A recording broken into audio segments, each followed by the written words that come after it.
রাচিন রবীন্দ্র নিঃসন্দেহে বর্তমান বিশ্বের সেরা তরুণ ক্রিকেটারদের একজন। ভারতীয় বংশোদ্ভূত রাচিন 2023 বিশ্বকাপ দিয়ে নজর কাড়েন।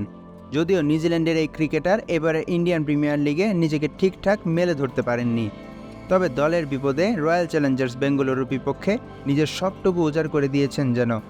তবুও ভাগ্যের কাছে হার মেনে নিতে হলো তাকে।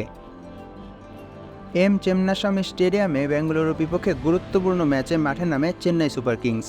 টসে জিতে চেন্নাই ব্যাটিংয়ে পাঠায় বেঙ্গালুরুকে, তবে ফাফ ডু প্লেসিসের দল সেই সুযোগ কাজে লাগায়। 219 রানের বিশাল লক্ষ্য ছুড়ে দেয় চেন্নাইয়ের উদ্দেশ্যে। জবাবে ব্যাট করতে নেমে প্রথমেই হোঁচট খায় চেন্নাই।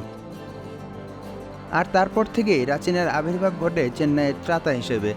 একে একে পার্টনারশিপ গড়ে তোলার চেষ্টা করেন ড্যারেল মিশেল, অজিঙ্ক্য রাহানে আর সবশেষে শিভাম দুবের সাথে।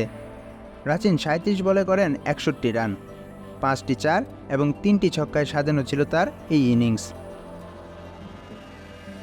যেখানে তার স্ট্রাইক রেট ছিল প্রায় 165 এর কোঠায়। 31 বলে তুলে নেন এবারের আসরে তার প্রথম অর্ধশতক। 13তম ওভারে রাচিনের ইনিংসে নেমে আসে দুর্ভাগ্যের ঘন কালো মেঘ। শিভাম দুবের সাথে ভুল বোঝাবুঝিতে রান আউট হয়ে সাজঘরে ফিরে যেতে হয় এই বাঁহাতিকে। ইতি ঘটে 61 রানের উড়ন্ত এক ইনিংসের।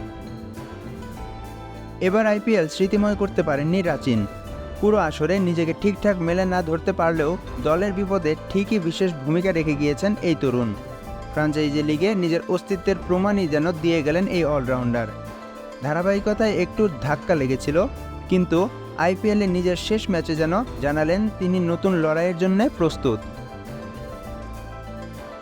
আইপিএল শেষে রাচিনের পরবর্তী মিশন টি-20 বিশ্বকাপ।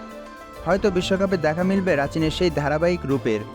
সামনের দিনগুলোতে নিশ্চয়ই তার ব্যাট থেকে এমন সব চোখ ধাঁধানো ইনিংস দেখার অপেক্ষায় থাকবে তার ভক্তরা। মাশরাফি খান সাকিন, খেলা 71।